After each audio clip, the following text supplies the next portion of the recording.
So everything went out, and then we went into the tiles, and then Steve did this whole rack, all this whole lighting system. Oh, wow. These all change different colors. Goes on and on. There's keyboards, and then there's a lot to that. People don't realize what's really behind the scenes. Yeah. No, it looks good in here, man. You good? Yeah. But yeah, it's incredible. But yeah, and we're learning every day. It's a fun process, man. What you're doing. Yeah, Keith, I appreciate Keith Butler from Elite Defense Security Solutions from San Francisco Bay Area. I appreciate you coming down. Hey, anytime, Chris. Thanks for having us. I was going through your record last night. I've been going through your record.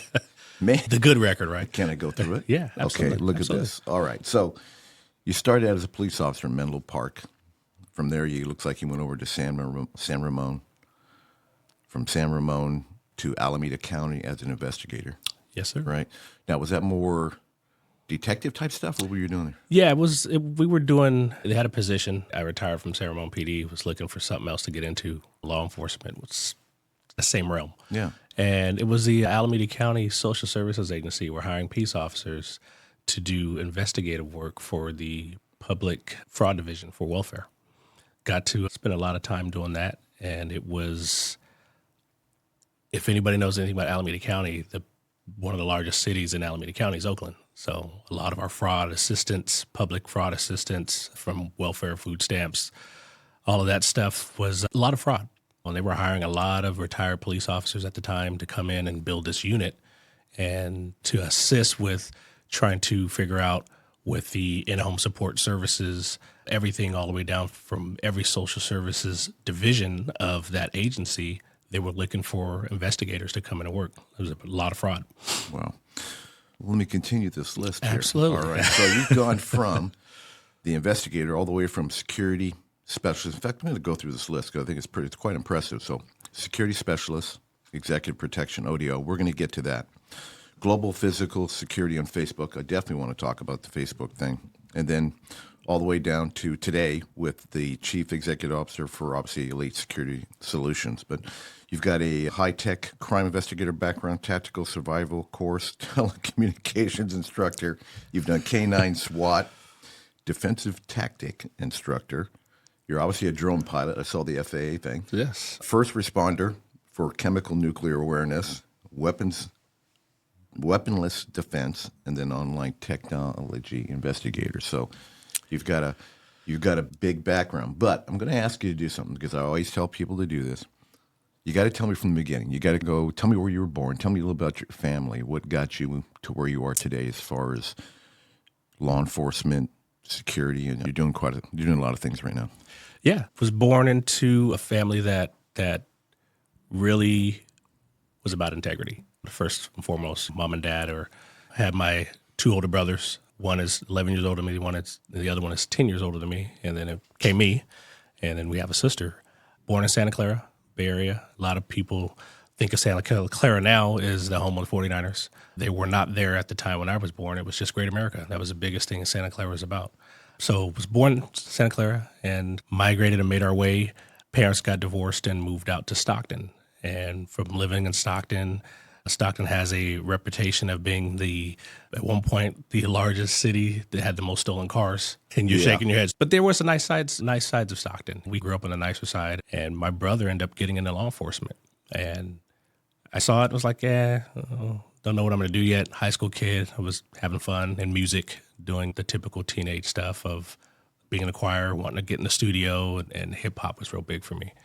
Fast forward to start seeing the friends getting in trouble, and I said, you know what, I don't want to know what that feels like, and I don't want to go that route, so I better do something different. Became explorer with Stockton PD, started doing the ride-alongs and the different evidence technician stuff ride-along and assisting some of the CSOs with that, and I said, this is something that I want to do. At the time, my brother was working for Menlo Park, and he goes, hey, why are you working at Stockton? Why are you going to do that? You're going to school. Come out here. You know, you're going to have a lot of fun out here because Menlo Park is a very diverse city. You got the nice side of town that borders Palo Alto and Atherton. Then you also have East Palo Alto where you can go have your action and your fun. And great time. Got hired over there, did the full academy, and spent a good 6 years, almost 7 years there. And fast forward and went to San Ramon PD as they were breaking off from the sheriff's department, which is Contra Costa County. They started their own PD. Within that, we're already working my police dog. Was a defensive tactics instructor, as you mentioned, on some of the long list of things you found. Yeah. But it was good. I got hired over there at San Ramon, and I was it never happens, but I was one of the first officers over there to come on with a canine. So San Ramon ended up buying my dog from Menlo Park PD, and I started out as a second canine handler for that city as it incorporated into their own city. How'd you like that? I've been talking to a lot of guys that do the cane. I feel like I missed that. Well, I was with L.A. County Sheriff, so they have their own department, so it's a lot different, obviously. But did you enjoy that? Best position that I worked in law enforcement. I've worked positions of narcotics, vehicle theft task force, these different things, and it's not like having a dog. It's your partner. They're with you. You get to go home with them. They bark back. They don't talk. You don't have to hear any drama, and they're ready to just work their tail off for you. So it was a great position, man. Best position I ever worked in law enforcement. I had a guy last podcast, it was canine handler, and I was asking him, how do you position those dogs? They can't become family dogs, right? You got to really be is it pretty? You got to really be careful when you bring them home. I mean, do they have to be separate from family, or can you involve them both? Yeah, at the time when I got my dog, I had two young kids at the time with my first wife. We had another one on the way, and so it was having small kids, it's very hard to let them know that, hey, this is a work dog and not the Labrador that you see at the neighbor's house or the pet that's going to come in and just be a normal pet. He's a working dog. So it takes a lot of training where you're looking, where you're looking at how to incorporate a police dog that's all about you. You're the alpha and he's the second alpha. He is your partner. It takes a lot of training to do that. My dog we got him used to, hey, the kids are here and you're going to spend time with the kids. For the first 6 months, it was, hey, he's just dad's dog. You can't be around. You can't feed him treats unless I'm around.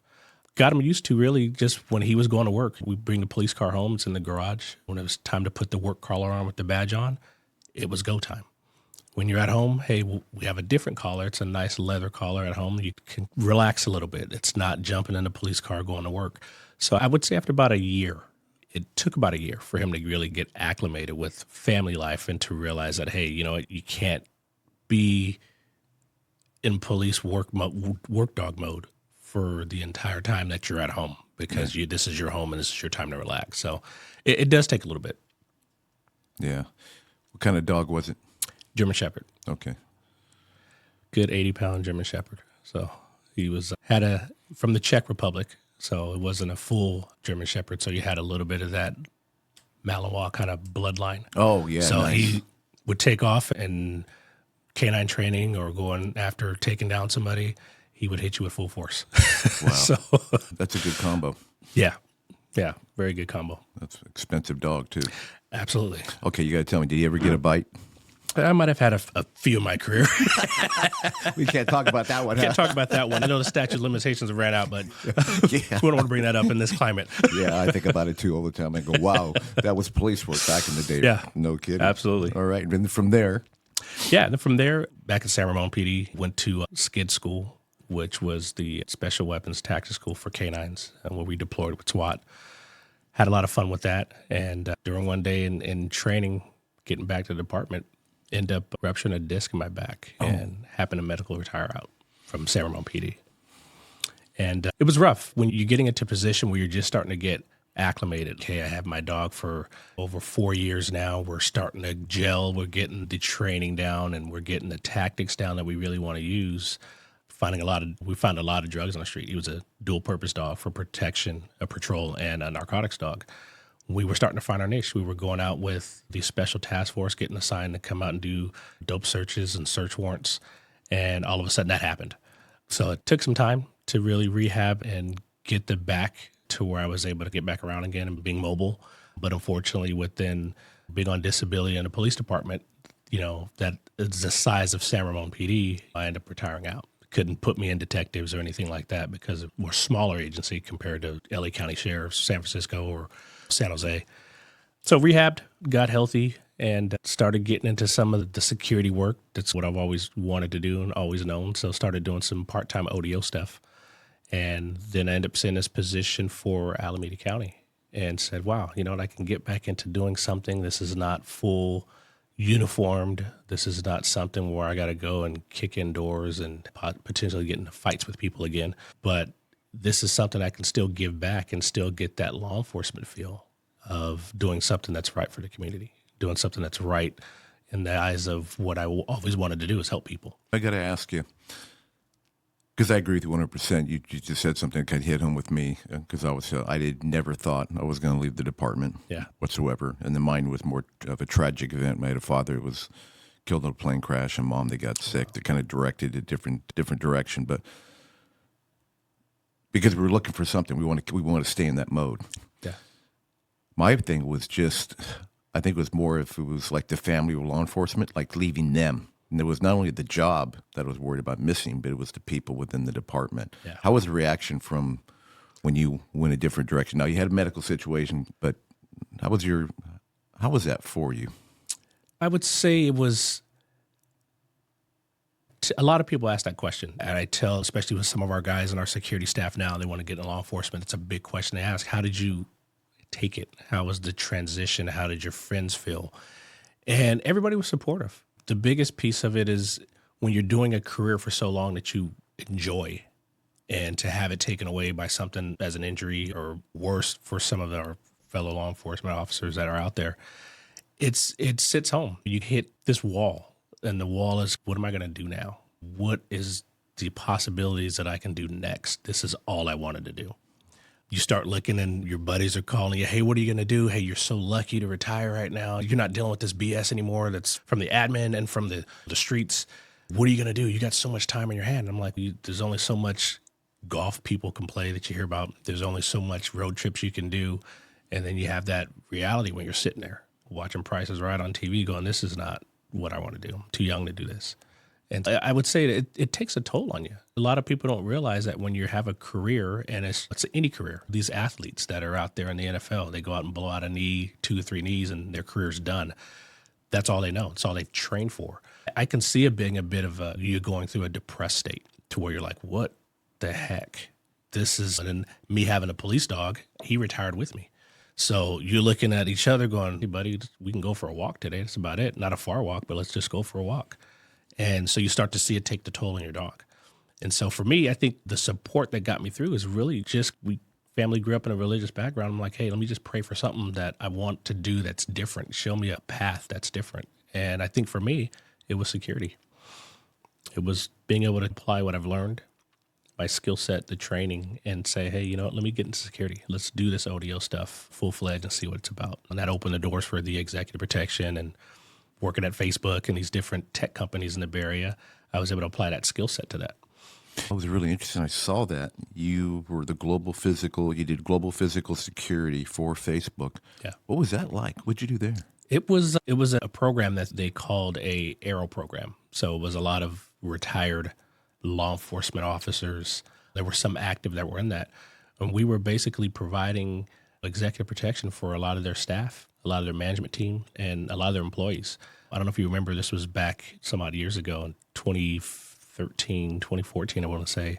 They had the YouTube campus shooting where the active shooter got onto the YouTube campus in San Bruno, changed the entire footprint for the tech industry of saying, how can this person or how can somebody so easily access our campus and come in and create an active shooter situation. So that program, it was a contract, but that program was brought into Facebook, Google, a lot of YouTube campuses, and they were looking for those retired law enforcement officers to blend in with that community, blend in with the techies that are around there doing their work in the event something were to happen, or in the event there's a domestic violence that's internal and it's not even somebody coming in from the outside.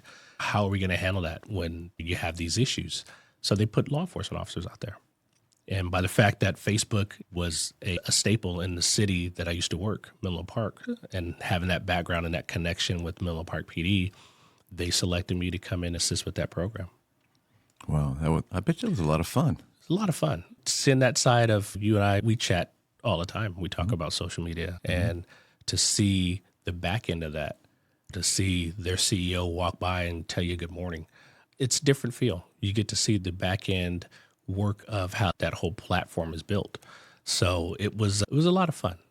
Definitely a lot of fun. A lot Got of to learn smart a lot. kids. A lot of smart kids. A lot of you really take your hat off to these college kids that really set themselves in a place to come from different countries to come over here and work.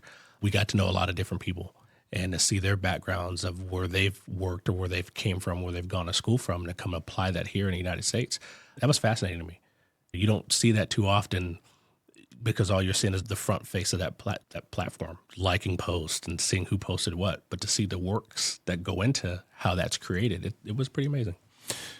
What's the environment like in there? Is it like the movie Google with all that?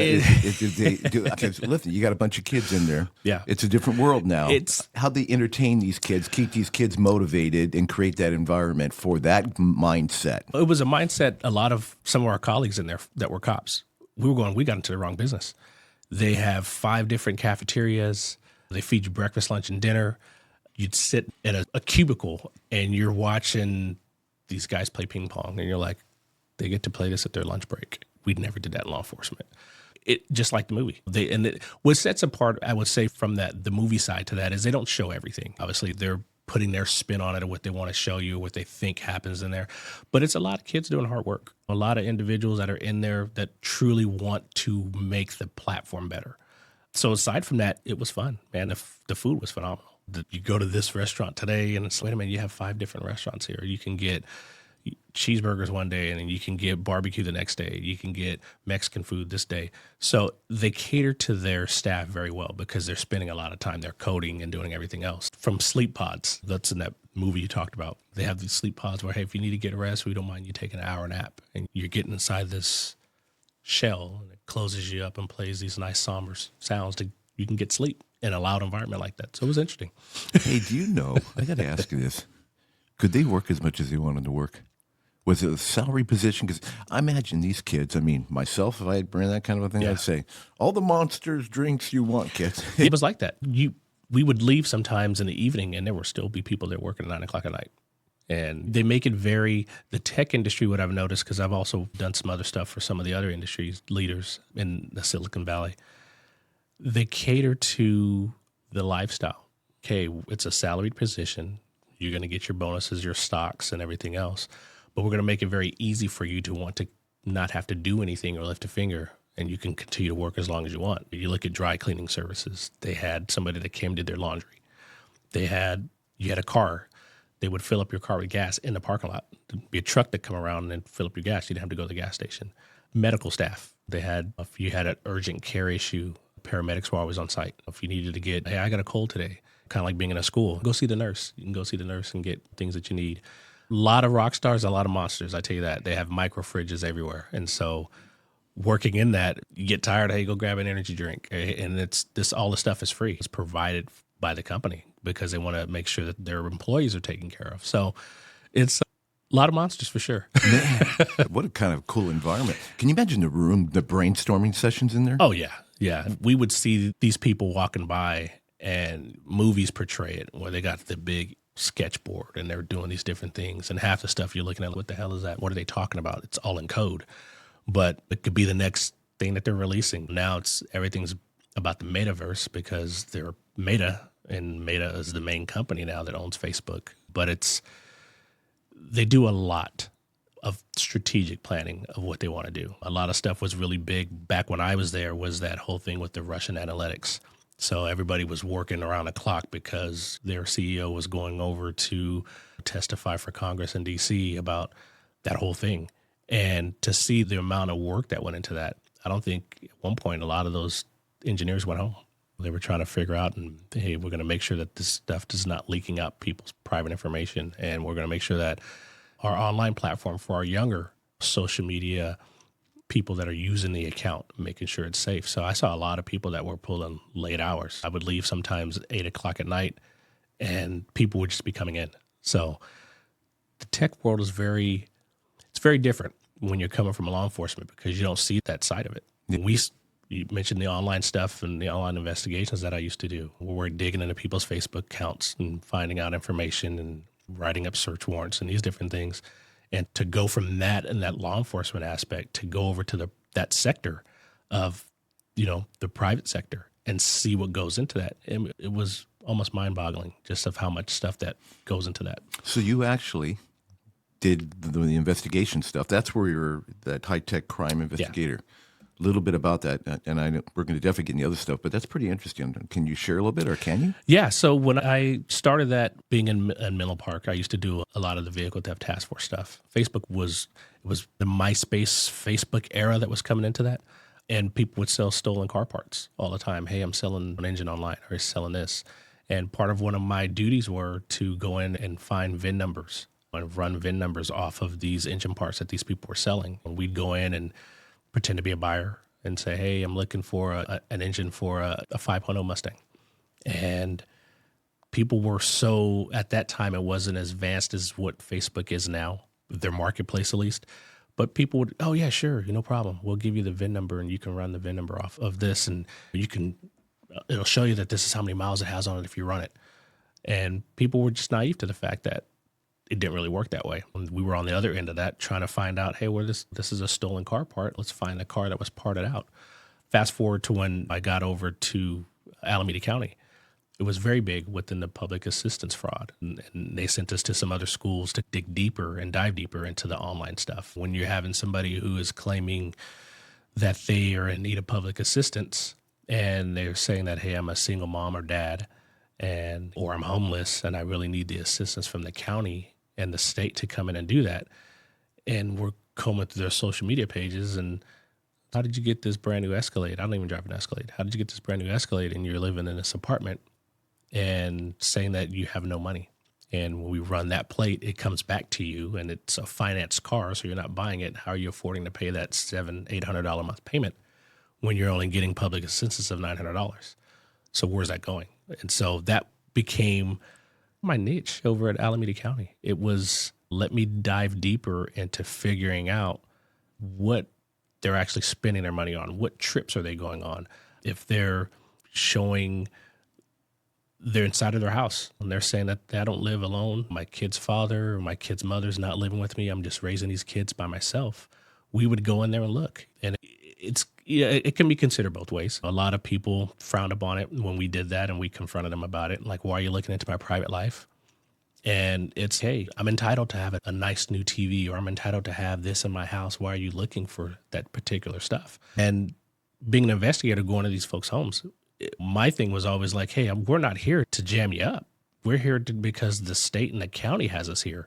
If you're spending money and saying you're homeless, but all of a sudden 90% of the pictures that you're posting in your house show this really nice luxury style of living, then why are you not working? Or why are you not in this position to where you're able to provide for yourself?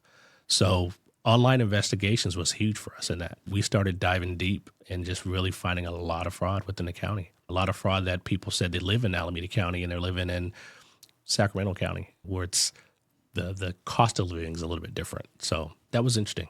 Yeah, that was really fun. That was job, really interesting. Man. It was just being nosy, looking through everybody's stuff. Yeah, scary too, huh? Scary, because then you start to look at your own. Wow, if people can find this stuff out, let me not post pictures of my kids. Let me not post pictures of people were, the point naive, they were posting pictures, license plates in the background. And so we were able to found even a few people involved in some shootings within Oakland. And we got with OPD and said, hey, you know what, you're looking for, this is a plate to match that you guys sent out on a track flyer, if you remember that from back in the day. Yeah. We would find a lot. We would have this inter-county agency assistance. We would say, hey, give us whatever information you need and we can help with that. So we helped a lot with solving crime too. So it was not only just the fraud piece of that, but it was a lot of fun. Can you think of any major that you could share? One of you that you really stands out for you were proud of? It was actually one. It was a part of Richmond PD had a case. And if you're familiar with Richmond, it's not a pleasant city all the time. Very busy, a lot of crime. At one point, it's gotten way better than the years when I was back in there. But they had a homicide that happened in their city, and the city was linked, the homicide victim was linked to a house in Oakland. And so they couldn't figure out who the registrant of this house was or who lived there. They just knew that this person had a piece of mail that was going back to that address. They called OPD. OPD called us, and they were saying, hey, is there any way you guys know who have any public assistance recipients that come back to this address? And within the social services agency, it's not a HIPAA situation, but it's very confidentiality based. We don't want to share who's getting welfare or who's getting food stamps or Medi-Cal or any of this other stuff. And we remember getting this call, and they were like, can you guys assist us? Because we're trying to identify this victim, but only thing we have is a piece of mail, and we know this is not him. And I remember getting a call late in the evening. I said, you know what, I'll pull out my laptop and see what I can do. And we started searching. Me and my partner actually started searching, and we ended up finding out that the victim was the child's father of one of our recipients. And within that, she was actually at the scene of the crime when it happened and didn't want to say anything to us because she was involved with the other party who shot him. So we were able to help Richmond PD and OPD. They went out and arrested her, found out that they were involved in a whole bunch of armed robberies that were happening down in San Jose. And it was, I think it was probably the most notable one for us, just because it took the online piece that we were doing to really find it. We were able to find and scrub her Facebook account that was unlocked. She had her Instagram unlocked. And we were able to find out a lot of information about what they were doing and who they were involved with. And so once we passed that off along, and I know Richmond, their gang task force, took the lead for that in their homicide unit and went out there and did their business to take care of closing a lot of cases, to say the least. Yeah. You seen that show, The World's Dumbest Criminals? I got to ask you this. On a lot of the cases, do you sit back or did you say go, now, you obviously have a huge background. You're looking into stuff that you can look into, but there a lot of times you go, why would you post and say that? Oh, yeah. I mean, you sit back and go, it's like brand new TV screen in the back of the background. Yeah, the best ones for us were the vacations. You're in Cabo and you're saying that you're homeless and you're living with your mom on your mom's couch. And I think the funniest one is I had a young lady, and she even had to laugh at the end of this investigation I did with her. We had cameras all around our offices, so we would know who came in and what kind of car they would come in, the entire bit, just the regular surveillance stuff. And she shows up for an interview with me, and down the street, she pulls over, and this is the one with the Escalade I mentioned. She pulls over, she takes off her earrings, takes off her nice, expensive outfit she's wearing for the day. She throws on sweats, puts her hair up, and she's wiping her makeup off, doing all this inside our parking lot, and didn't realize that we had a camera facing that angle and we could see it. She shows up walking, and she's just, yeah, I'm really needed. Sorry, you've been trying to get a hold of me. It's just been hard. I have to catch public transportation and the entire bit. The last time I showed up, you weren't here. They said you were out in the field. I had to get a ride here. It's just been so hard.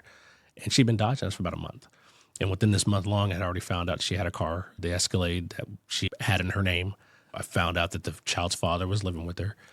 And it was the most funniest case because I'm going, why in the world? And she had just got back from Cabo. This was that one.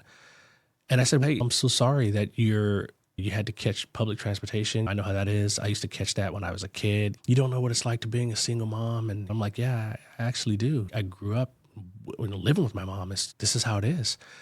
And she goes, I'm so glad you sympathize with me. And I said, but let me ask you this question. Let me show you this picture on Facebook. Were you just in Cabo? And just the most glazed deer in the headlights stare. Oh, yeah, my mom treated us to this trip. And I said, okay, how about this Escalade? Oh, I don't know who that is. That I was a guy that I was dating, but I don't talk to him anymore. And I guess it's the same Escalade in this photo right here. That's parked outside our office. And you were out here changing.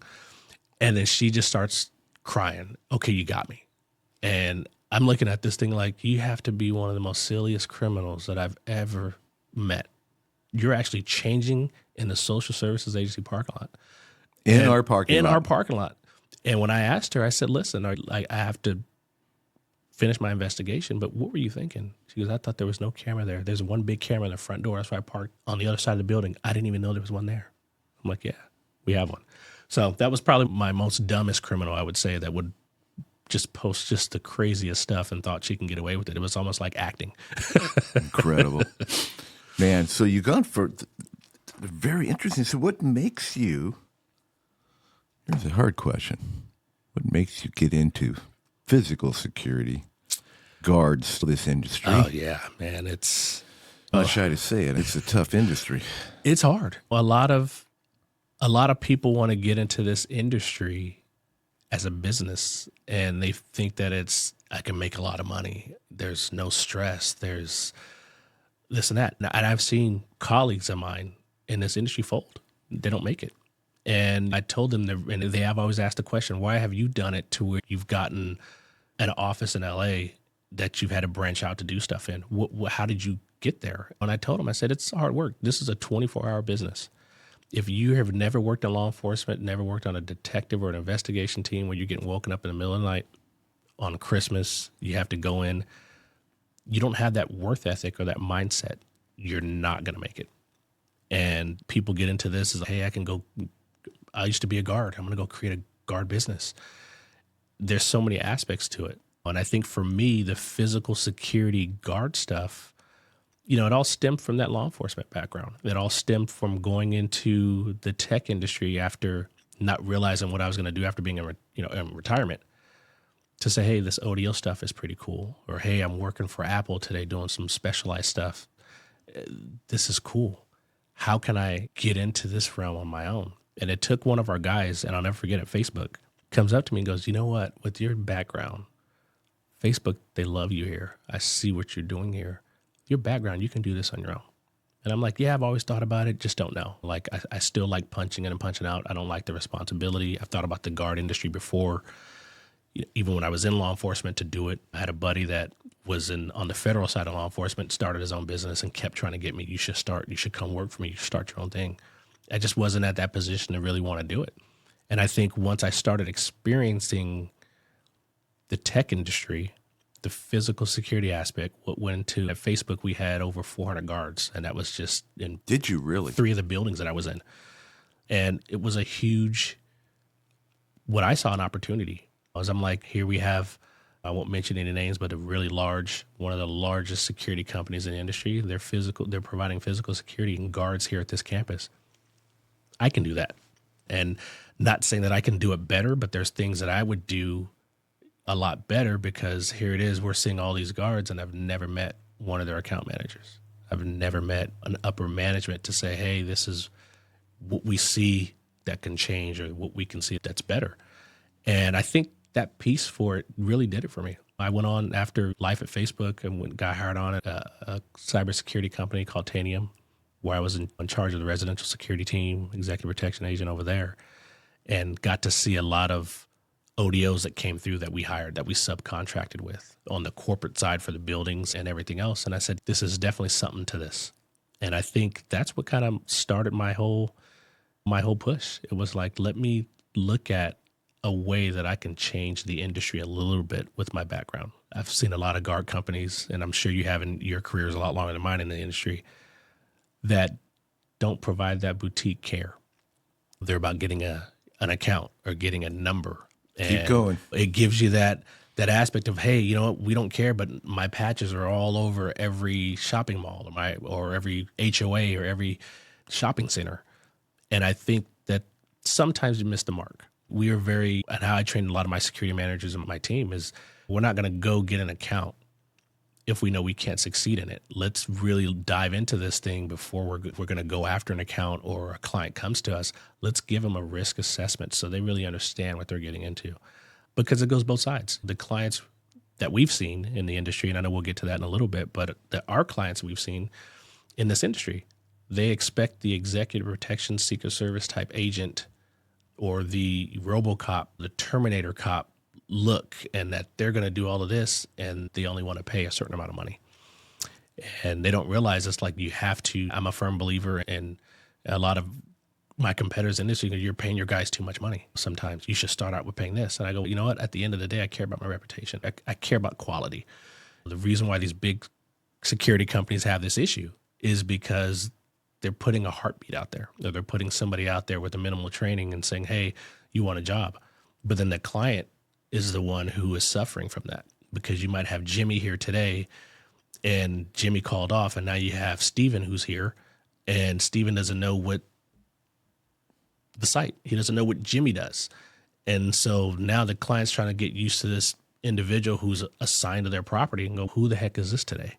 So in a nutshell, the physical security side, the reason why I got into it is I wanted to make a change, bring something different. And we all into it to make money. But at the end of the day, it's what can I bring differently that a lot of other companies are missing the mark on? And they're missing the mark. Yeah. You had a really good background. Myself come from law enforcement. I got involved After I left law enforcement, I was working with the client. I saw what they were doing. I saw what security was doing for them. I knew how they felt because we had that mentality like, what does that client really need? I'm standing inside. I see all this. Now I'm putting my law enforcement background in it. I'm putting my security background. I'm putting my partnership with them. I'm thinking, how can I take these people, make them better for security? You have that look, right? Yeah. And you talked about, they just put a heartbeat on there. And that's how I built the software originally, which was SilverTrack. And because I built it for the client, I didn't build it for the guard industry. Yeah. People think, oh, it was a napkin. I made it simple for a reason. But in reality, nobody really used that tool the way that I use it for my client. And the way you're speaking right now is the same way. And I just love to hear this. Keith, I love it because that's exactly what people don't do. And aren't you amazed today that your competitors, people still do not get that, including the majors? They don't. Yeah. $1 million presentation. Let's get our 1% profit a year. Yeah. Show the investors. Let's put the bodies out there. Literally just throwing a windbreaker on them, no matter how you look at it. Yeah. And then we'll take them to a Yankees ball game every year, and we'll meet them at GSX, and we'll entertain them, and we'll keep our contract, and we'll keep it low. Yeah. But there's really no, and I think that's where the reputation gets lost. Now you Yeah. are a special unit. I looked at your reviews, by the way. Really good reviews. Yeah. Legitimate reviews, things that people should really, if you want to take a look at this is what reviews should look like. Yeah. You No, I appreciate that. tell. Yeah. Yeah. It can tell my passion behind it, just like yours. It just Yeah. blows me away. Yeah, and like I said, we met 5 years ago when you were with you had your company SilverTrack. I talked to you I remember the conversation vividly. We talked for about an hour and a half on the phone, and I'm like, this guy gets it. He's got the background law enforcement, and we talked about the industry back then.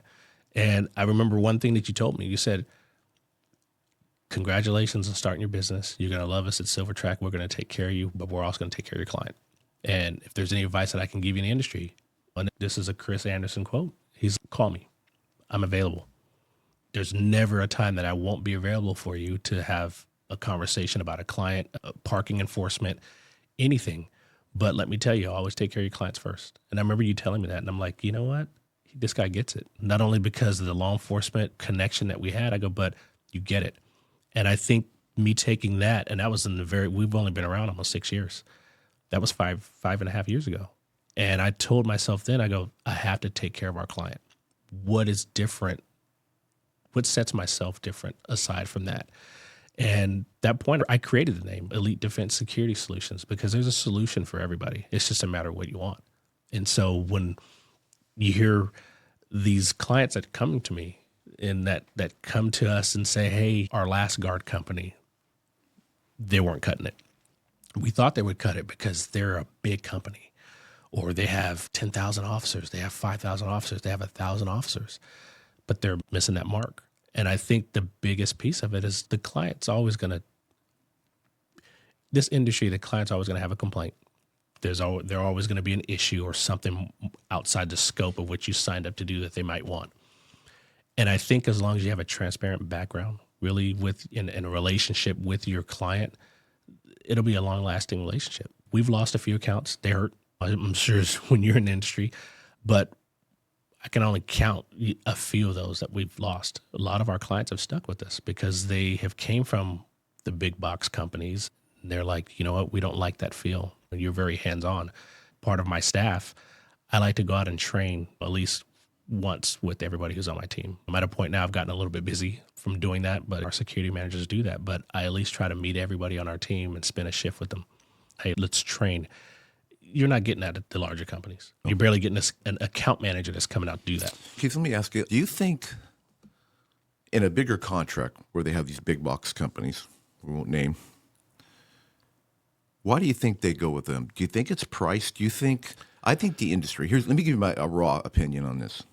Is it because we've really ruined the reputation and the client just goes, you know what? We need security. It's a marketing ploy for us. We have to have something. We have to show some kind of sense of we were doing the right thing. It's a proactive approach. So let's go with the company. If we're going to go with the company, let's just go somebody at least has the bodies. They're a bigger company. They can meet the payroll. We've got that. We can't really expect a whole bunch from them. I think we all know that, but we have to have people here. You know what? Let's just go with a lower dollar and just put the uniform on. Am I wrong? No, you're spot on. And that's what hurts our industry. When you're having the availability of, we can just get a body there. I mentioned this earlier, getting a heartbeat there. The client looks at that as, okay, hey, they can fulfill the account and we need somebody to start next week or we need somebody to start tomorrow. They can fulfill that need because of their amount of employees that they have. They may not be the best employees, but they're employees that they can put, you mentioned the windbreaker, just put on a windbreaker uniform, hey, get out there and we'll figure it out. We'll have somebody come train you 2 days later. That is the kind of industry standard with a lot of the larger companies. We don't go out and solicit work purposely for this company. We had a lot of our people that have really came in and said, hey, we want to work with you. We want to use you because we're not liking what's going on over here. And that's a big piece of it. These companies are able to do that by getting a pool of officers that they have together and hire as a flex positions, and let's just put them out there. And ultimately it comes down to the dollar. We're going to charge a little bit more higher price. And I'm very transparent with our clients. I'll tell them, here's the reason why we're charging that higher price to you. It's because you want somebody who's going to be here that's going to provide a dedicated service and you're going to get what you pay for. If you're going to go with the person or the other company or the competitor that's, hey, we're going to charge you a flat rate of $32 an hour, well, understand what they're doing. That's why you have a high turnover at your account. That's why you don't know the guards that come up and show up there. This is why you're not getting the level of service or the level of reports that you want to see from the broken sprinkler that might cause an irrigation issue or charge higher prices in the property's water bill. You're not going to get that. But yet you're paying that $32 an hour mark. And the companies that are hiring you, that you're hiring like that, they're paying their guards minimum wage. Where's the heart into that? If you're just paying minimum wage and nobody comes out to check on you to say, hello, how you doing today? Is there anything you need on an account manager piece as to their employee? So that's huge. You're going to have that employee who doesn't want to work. It's just going to, hey, it's just coming in for a check. I'm actually going to do my 8-10 hour shift. I'm going home. They're not going to look into this, hey, we want to build a relationship with you that's sustainable, to be able to have something that we can look back when you have your next property that you want to expand on security services. Here's another part of our portfolio you can have. Yeah. I'm 100% in changing the industry. That's my goal now. That's why we have these conversations and do what we do. But I don't know if it's the younger group or the generation that just maybe doesn't know how to get along in the sandbox or deal with people or the culture. Yeah. So that's going to change it eventually because now I talked to some people today, and when you have a disagreement, they don't even talk to you. They just disappear. You can't text, you can't talk. It's like you're like a social media. Yeah. Am I wrong? No, If you and I had an argument, I could call you, hey, Keith, let's talk about you. Okay, let's talk. Yeah. And we're shaking hands afterwards. Great. I didn't see it that way. Yeah. Oh, gotcha. Yeah. Now it's like they just disappear. Yeah. It's sad. What do they call it in the kids nowadays? The cancel culture. They just cancel you. Don't want to talk to you ever again. Okay, I'm stealing that from you. Is that what it's called? Yeah. It's called cancel culture. Yeah. My kids tell me that all the time. If something bad happens, nobody can have an adult-like conversation. It's, hey, I'm going to block you from social media. I'm not going to talk to you. I'm going to block your number. iPhones nowadays and other cell phones, you can block numbers. It's going to act like you fell off the face of the earth instead of having a conversation about it. And I think that in this industry, we see a lot of that. I go to a lot of conferences every year. GSX, one of the biggest ones because we deal with the executive protection side for our ODOs and all that. This industry, it's when you have a disagreement or somebody has a question, it's the competitive nature that's in full force. But at that side of it, I'm going to put a wall up. I'm not going to talk to you. I'm not going to discuss what software you're using or what payroll company you're using, or I'm going to keep this to myself. One of the things I'm very transparent. That's the one thing, and you and I know for all the years we've known each other, I will wear my heart on my sleeve and I'll just give it to you straight. You might not like it and we can agree to disagree, but hey, at the end, let's have a healthy conversation about it. There's no point in holding animosity and me going out and bashing you or your company or your employees. I'm going to level with you and give it to you straight, and we can have a conversation about it, and let's try to change the perspective on the security industry. Yeah. And that's what I'm really big on. A lot of our ODO stuff, a lot of guys go, why did you get into ODOs? Well, that's my background. That's what I started doing after I got retired. We do residential securities and some high-end restaurants down in Los Angeles. That's our niche. How did you break into that? This is how. Why are you telling me when I went to X competitor and they didn't want to share any of that stuff with us? And I said, I want to change the industry, because if you're going to start it, you should start it right. It's a standard. GSX and all these companies, they come out with standards for executive protection.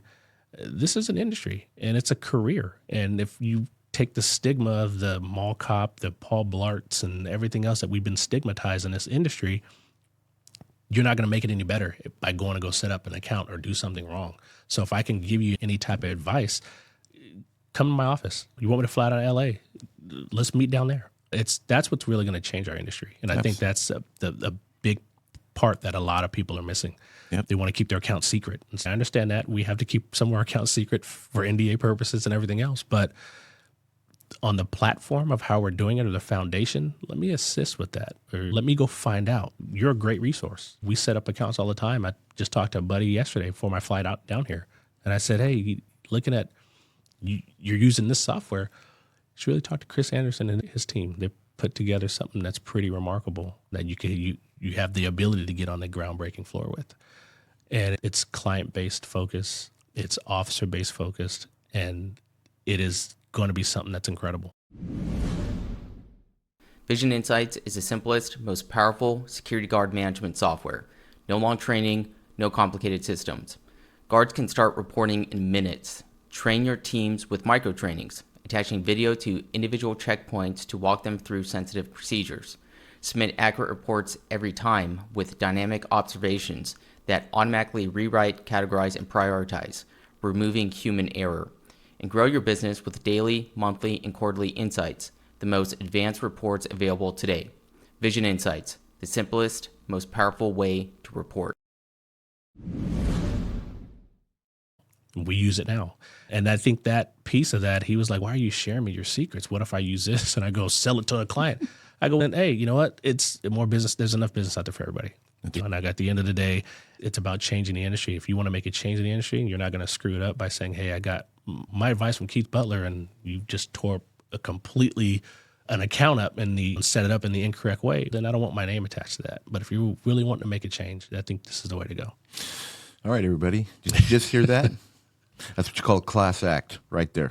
All right, and you can learn a lot from it. Problems are good. You can't learn. Absolutely. If you're running your business and you go, I don't have any problems, you're not running your business. You always have a problem. All right, problems Always. are good. You learn from them, all right? And going back to this cancel culture, for those of you out there that I've tried to talk to, I love you. I wish we could have talked. If you learn anything from that, give us a call, because this is how you do it, right? You sit back, you learn from each other, you progress, right? We're not perfect. We're all humans. Life's a movie, Definitely. okay? Life's a movie. And Keith just gave some unbelievable value right there, and I appreciate that, and thank you for the feedback with the Vision. Before we get into the software, with SilverTrack, a lot of things have changed with this AI. Oh, Wow. yeah. And I didn't want to get back into the program. Obviously, there's things I had to wait for. And I didn't want to get back and just have another subscription model. But I did love the culture that I had with SilverTrack when I owned it. I did love the industry, working with you guys. That was fun. I'm still doing it today. I'm going to die in this chair. I love meeting people like you. And then today's really encouraging. With everybody just coming into this podcast and you today, Keith, it warms my heart, man. It's fun. Absolutely. This is fun. I I really love it. enjoy hearing it. Is there anything else? Because you've shared a lot, but is there anything different that you do? For somebody starting a company, what would you recommend? And that's a big question. And I'm not asking you to give the recipe, but what would you say if you're going to start a security company today? Please just do this. Help us with your reputation. Think this way. Just a couple things. Yeah, I would say first and foremost for me, it was finding it not so much a mentor. Mentors are good, but I would say put in all the research first. Anybody starts a business, they get an idea. Chick-fil-A has a great model. You see what they do. Everybody leaves with a my pleasure. It's their motto that they have when you come there, that you're making you feel warm and welcome. But if you study a lot of that, I study a lot of different businesses. And I think for me, when I set my company up, I got to watch the big companies. Like I said, I worked at Facebook, where this large company had about 400 security officers. I watched and put myself in that position to do the research. I look at it as you have to be educated in the field that you want to go into. So I would say that would be the first, is do your research. The second thing of that is do find a mentor. See what the other companies are doing out there. See what the other CEOs and PPOs are doing out there, that they don't mind sharing their struggles in the beginning. People don't talk about, we've talked about it off camera and offline and things like that. People don't understand the struggle when you get to that point where you're going, man, I got this great account. This account's paying $300,000 a year. It's an HOA. This is beautiful. nobody sees the struggle of, wait, now I have to pay these employees. How am I going to make payroll when I got insurance costs and I got vehicle costs, I got fuel costs? Wait a minute, now the employees need to get paid, and you got 8 employees on payroll for this one account. Nobody sees that. They think of the industry of, I'm going to start a company, I'm going to start a guard company, this is what it is. And for me, we've had that struggle in the beginning. Wait a minute, I got this large account. Now I got to be able to go, how do I get the payroll for it? When the client doesn't want to pay biweekly or weekly and at 30 days, and I got to float that payroll for 30 days, man, I better start digging out of my savings. So the research piece of that, I think, is very huge, because anybody can start an industry, but also everybody, and whoever wants to start an industry can ruin it just as fast as they start it. And that's from the employee side. You can't pay your employees. They're just going to go off to the next security company and say, hey, ABC Security over here or 123 Security over here couldn't pay me. That company's garbage. Don't go to them, and then that's going to start spreading in this community. It's a big community, but it's small. We work with some really large property management groups, commercial side and residential, and our name travels. And I'm like, how in the heck did you hear about us all the way down to Irvine? Oh, because you do something in Northern California, and it's a very great relationship I hear you have. They don't know that. Starting out, it can be a struggle, and it can ruin your reputation and ruin your chances of being in the industry. So I would say the recipe, just a few ingredients, would be to do your research first. Get that under your belt. Find a mentor if you have one. If not, don't be afraid to go to some of these conferences and meet and mingle. The big box companies and the smaller guys with only 2 accounts. You're going to be able to learn something from everybody. And then you can take that recipe like we all do. We could follow a recipe in a book and we add a little bit of extra salt or whatever. Add whatever you're going to add to it to give it your flavor. And I think that's the piece for anybody starting a company, is that's what's really going to set you apart. I appreciate you sharing. What is your bread and butter right now? You do a lot. You're doing commercial, residential. Tell me what's your favorite contract? Who do you like working with the most? I mean, obviously you do business very well. Okay, so I'm just curious, where you? My favorite, and I say this, is I have 2 favorites actually. My executive protection stuff, ODO work. I would say that's bread and butter, but it's my fun stuff. We just took on a few new accounts, that very largely named accounts. To give you a hint, a lot has to do with the elections that are going on right now. So a lot of our ODO executive protection stuff has really boomed in the last 6 months from that. Keith, if you could real quick explain to the listeners what ODO means. ODO is off-duty officer. Okay. So that off-duty officer can be an active law enforcement officer that their department allows them secondary employment in the capacity of security, or off-duty officer, meaning that they're retired law enforcement or military. Very good. So we do a lot of that. But I would say within our residential security stuff that we do, guarding high net worth individuals' houses to high-end restaurants in Beverly Hills, that's our bread and butter. And I would say because it's never ending. Those clients understand the need that, hey, we're worth a lot of money, or we're famous or whatever, and we want to keep this element of the unexpected. It could happen. I would say our other clients, we deal with a lot of property management companies with some very large upscale HOAs. That's my other favorite. People look at it as HOAs are a nightmare when you have to deal with them, and we talked about this.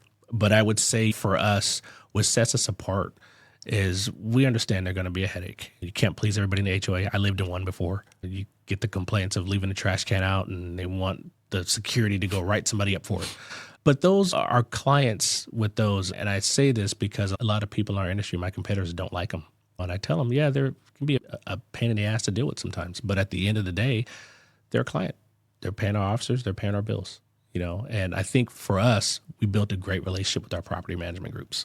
And it's client-based and focused. Whatever you need, we're going to give it to you, that we can't do this or this is out of our scope. But when we do it and we agree to do it, we're going to do it well. And we're going to do it so well that you're not going to want to go with another security company. We've gotten 3 of our HOAs right now that just came online. We've gotten from the big competitor. And when you say missed the mark, in an HOA, everybody wants to know that broken sprinkler, how much water is not getting watering anything but the cement. But hey, a tree branch that broke because some kids were playing on it, or the tennis courts have a crack in the concrete. We train our guys to focus on all that. Number one, in HOAs, it's always, hey, I'm going to sue somebody because the HOA didn't take care of this. And we like to come in I like to call our team risk management sometimes, because we're going in there and we're evaluating risk. Wow, Keith, I love the way you talk. I love the way you talk. I'm so glad I had you in. And by the way, it's communication, right? Keith's going to tell you right now, I communicate with my clients. I talk to board members. I know how to listen, right? Because if you're going to do HOA and you know how to communicate, and if you're communicating with the board, right, you're helping the property manager, because the property manager doesn't have to call the board members, or take the calls from the board members, because you don't pick up the phone and communicate with them, which means you're saving her time. And if you're saving the property manager time, she doesn't mind talking about you at the other association she's running, because you communicate. They want to save time. You're a problem solver. Like I said, problems are good, and you learn from them. Of course, you're going to have your boards and stuff like that. And I want to get it about me. You could tell my PTSD setting in right now. But so you do a terrific job with that. And I think, and I'm going to talk a little bit about vision for a second here. I don't want to make it a vision commercial, but with our mentality, I'm going to say ours, okay, the ability to communicate, talk with the client, be forward-thinking, be very proactive, meaning risk, liability. I'm going to think like a property owner. When I drive into your community, I am doing a perimeter inspection like you would as a homeowner. Let me see what my community looks like. Let me go take a look at the courts. Let me go walk over to the pool. And if you can get your teams to think like that, not only are you teaching, educating them, and the advantage is we have a tool now that will allow us to be able to do that. Now, we had that thought process before, but it was very hard for us. And you can tell me if I'm wrong. Even with SilverTrack, we could line it out and say, hey, go do this. But it was still hard because the teams would maybe misspell something, or we'd have to edit it, or the photo wasn't the best. And the client would go, hey, I really appreciate your effort. And I understand the gene pool, but if you're causing us more of a liability right now. So I'll just leave that to my maintenance teams. Thank you very much. Appreciate the effort. But I think today, correct me if I'm wrong, we've changed that. And that's the reason why we took this approach with Vision, and why I got back into the game, because man, we can really do something different. I'm gonna let you go from there. Yeah, we first started. We were doing, before we got to SilverTrack, starting my company, and I'm like, what are we going to use for software? And we were doing paper, having the guys fill out daily activity logs on paper. And did you have the carbon copies underneath? The carbon copies underneath it, giving it to the client, and here it is. You pick them up once a week. That was the clients. They wanted it once a week, and they would get these things, and they would look and going, who wrote this? I don't understand. Yeah, we're not going to share that with the board.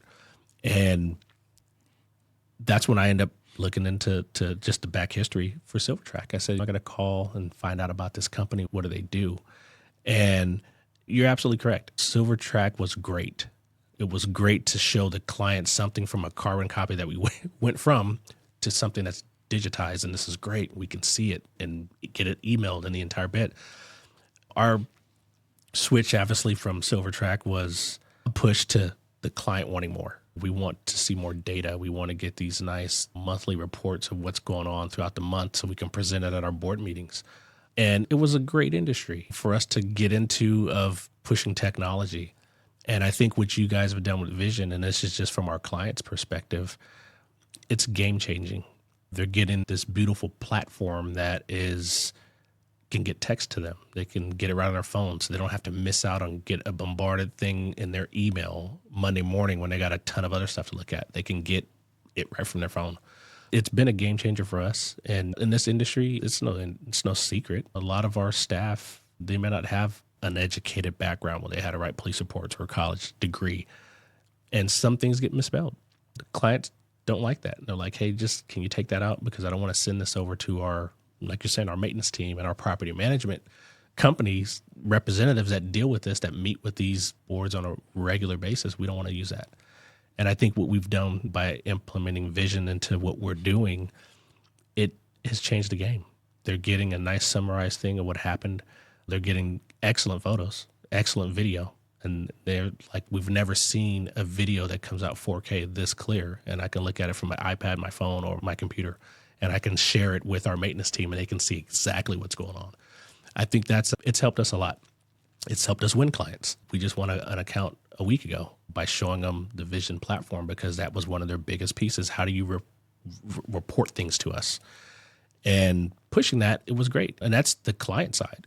The employee side it's a whole difference of a game changer. I can have my security managers and site supervisors go out and film exactly what needs to be done instead of the old DEGI or the QR code checkpoint. We show them this is what it is. So if you're going to fill in, we got a call off, and everybody hates call offs in this industry, trying to find that replacement and get the right one that's there. I can send anybody from one HOA to a shopping center and say, hey, look at the checkpoint. It's going to tell you exactly what to do. It's going to show you a video what to take. It's going to show you the homeless encampment that we're dealing with, that we have to make sure they move it along. And they get it. So it's been a game changer for what you guys have done with Visions for us, and I just can't wait to see what's coming next. Yeah, I'll tell you, we got some new things going to be released here probably in the next couple 3 weeks, which are going to be, I consider, game changing. But the first of the year, I'm telling you, it's really something for your client. Yeah. Okay. The analytics are just going to be mind blowing. So I'm super excited about the first of the year. So those of you wait for 2026. It's going to be something really spectacular for sure. But I think a lot of people, I want to set the record too, a lot of people think it's like a Chat GPT program where he just goes in and corrects a narrative. I don't think people realize that it's my 30 years of combined experience with not only in the security industry, not only with SilverTrack, working with all those clients, dumped in. So when you're sitting there and you're building a property out, the first thing it asks you is this a commercial or is this a multi-housing? And the AI is going in, picking that. It's actually going into all the information that we had prior and previously for all those years, and it's looking into that. It's correcting the terms, the risk, liability.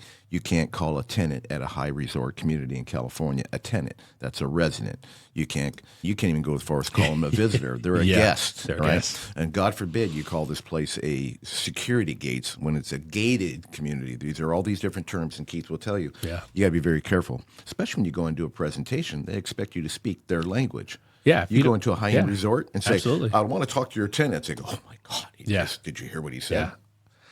And every day we see it. We go into these high-profile meetings on an executive protection side to a hotel to some of the restaurants we do. You don't speak their lingo, you already lost your client. They're not going to be a client of you. You're not speaking their language, and this goes into any account. If you don't speak their language and you're not giving it to them, they've already tuned out. They're ready to go to the next guy. Let's see who the next company is to come in and interview. And what you guys have dumped into that, and I can contest to this, it's ChatGPT is great. Visions is different. The AI that you guys have going into it, it's different. When you speak on, when we talked about you launching this thing with Vision, you've dumped all of your security experience into one platform that it understands. And I think that's what separates it from a lot of different competitors right now. It understands. My guys, and we've tested it, and I do demos in front of clients. I go, hey, let me go ahead and put in here that you're a resident, you're a tenant, or you're a visitor.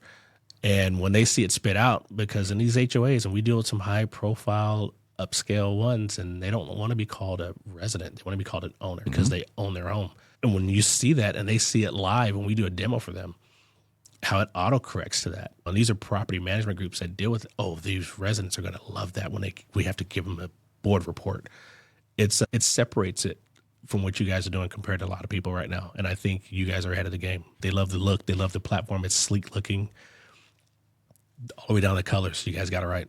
Yeah, so we're happy about it. No, it's pretty cool. Yeah, it's hard to walk into the big resorts and say, yeah, you guys have a beautiful apartment community here. Our apartments here, right? Yes, you got to be very careful. No, 100%. Yeah, and then the good part is I really enjoy the team, not only my partners, but our team come from the industry. And I'm going to give Thomas Johnson, Curtis Sarnecki, and Grant and the team out there. These are, I call them, that's my family. Those are my kids, I call them. All right, I'm 62, so they're younger, so those are my kids. I bottle fed them at SilverTrack. They're wonderful people, and so the support is fantastic. They care. They care. And we know when you have a guard out in the field, security officer in the field, and he's having a problem, I know, especially, you know this, that's Keith's employee. Yeah. That's probably a big contract. Keith's probably trying to have dinner right now. Keith wants you to help him. He doesn't want you to give him a support tick and say, I'll call you tomorrow. Okay. Yeah. Oh, I'm sorry you're struggling. Right? No. Please figure that guy out. Yeah. You have my background. You know the experience. Please walk through that guy. Take him. Do you have your phone? Is it turned on?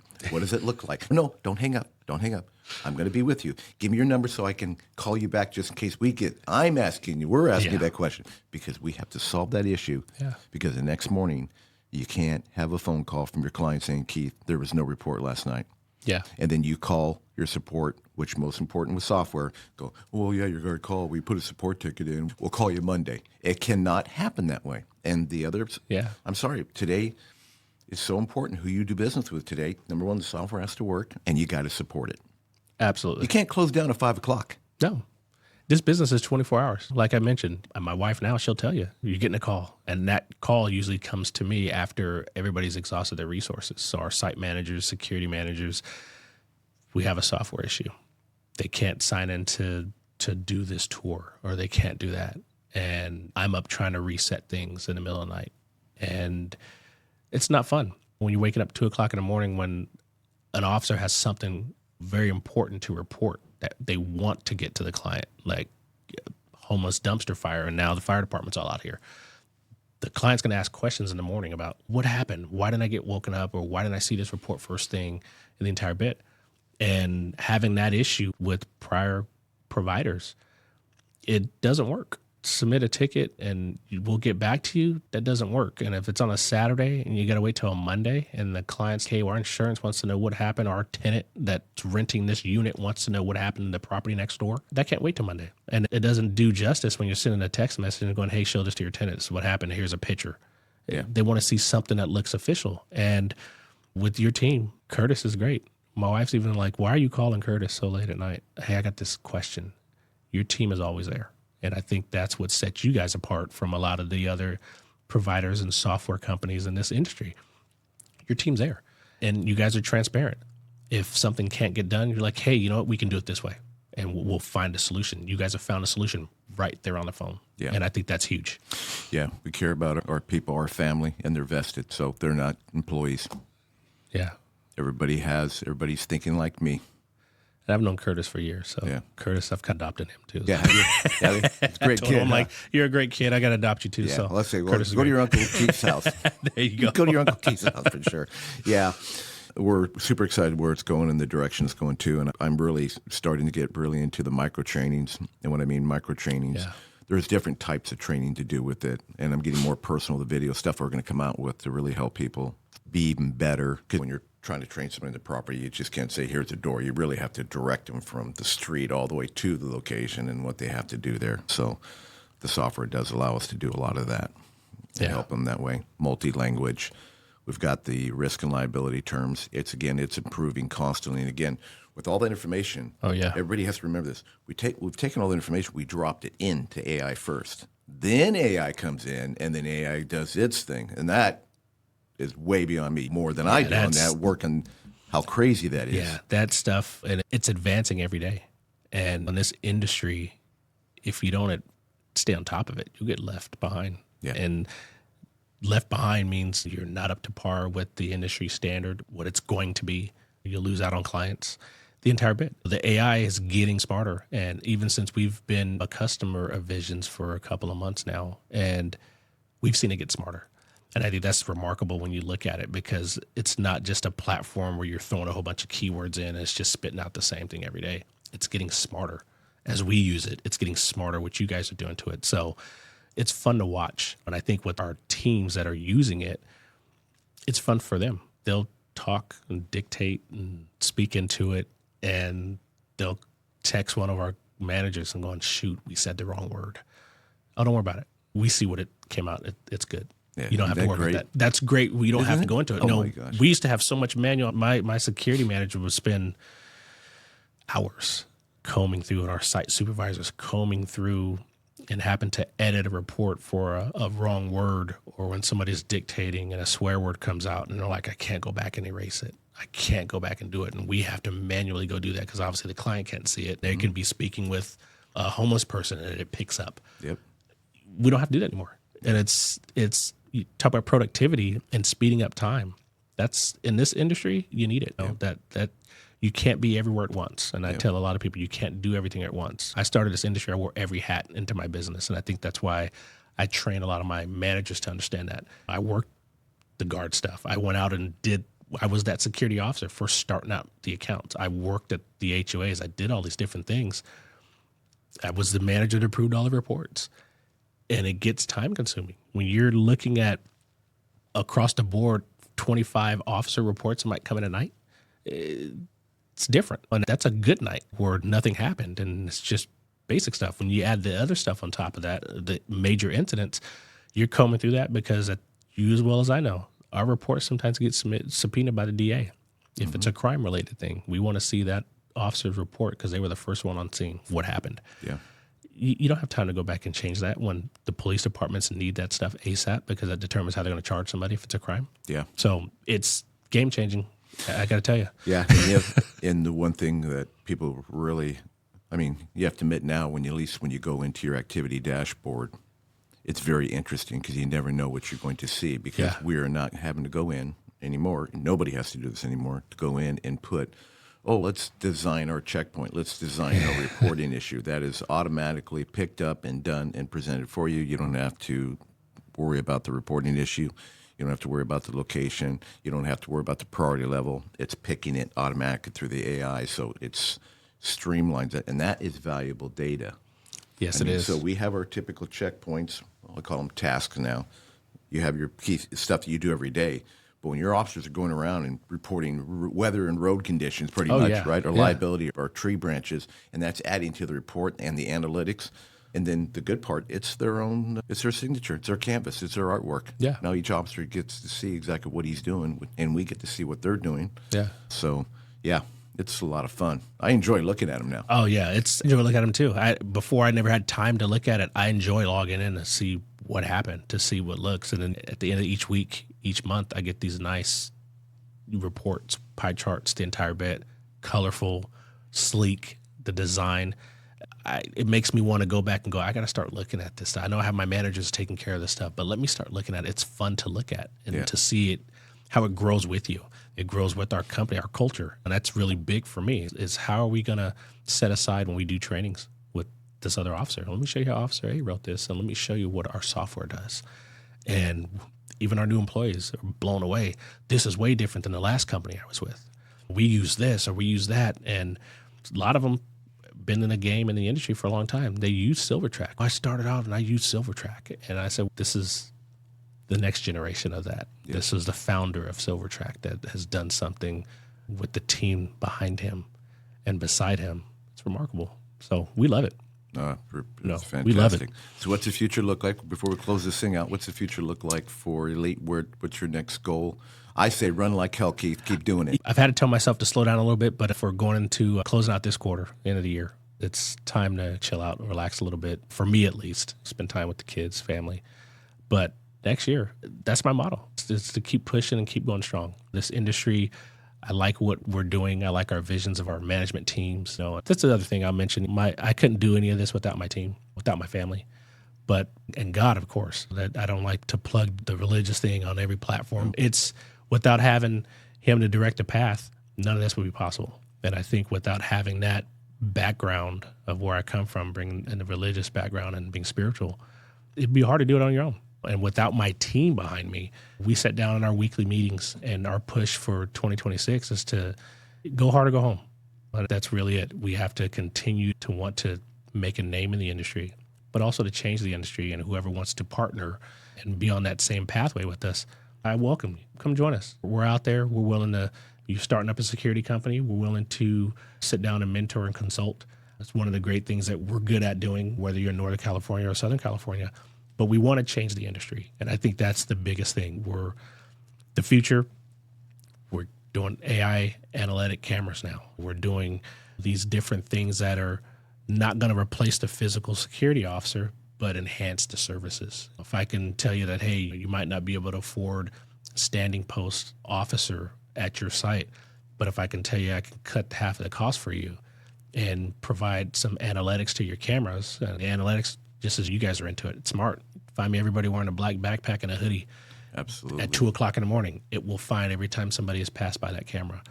And I think that's, for us, is game changing because we can provide that service in conjunction with our patrol service or in conjunction with this and that. Because nowadays the police departments are backlogged. Oh, yeah, you both know that. They're coming. Swamped. They're not coming. And especially for its low property, low crime, they're not coming at all. No, that computer, that MDT back in my day, that yeah, thing's yeah, full. yeah. It's like, we just, that's. Yeah, and we can talk an hour about that. We're not getting the support because they're busy. They're tied up doing other stuff. They're not responding to certain things anymore. And so you look at that, we've looked at it as saying, hey, here's another tool for us to help our client. Cameras don't ever stop any criminals. We all see that on the news. They don't care. No. But at least if we have that in conjunction with the patrol service or somebody that can pop by to help until the police get there to validate, hey, there is something actually going on here, then the police will respond to a property crime. With the ability, what you're doing now, doing proactive things, not just security. I mean, you're helping them with property investigation type work, water, floods, tree branches, landscape, broken curb stops. There's all the things you can now get involved in. And with this tool, you can have their vendors join you. Absolutely. You can help them. You can educate them because you do have that background. So you become a full resource because they're reducing their staffs too. There's some of the management companies, they're having to do that as well. So they're looking for anybody that's willing to be a part and do that. But I appreciate your journey, I'm going to say it with me now, and making this industry different, changing industries while we're doing this. And you brought up some great stuff. I'm so glad I had you down. I'm so glad you had me. I'm glad we were able to make this. Thank you for being a customer, too. Absolutely. So much, because like your approach, our customers are our family. We're us. It's everything. Absolutely. You know? But again, thank you so much, Keith. Hey, Chris, I appreciate you having us. Thank you so much. And we got to have you back, okay? Absolutely. Anytime. All right. Thank you so. Appreciate it. Thanks, Chris. Comment, like, share, and subscribe.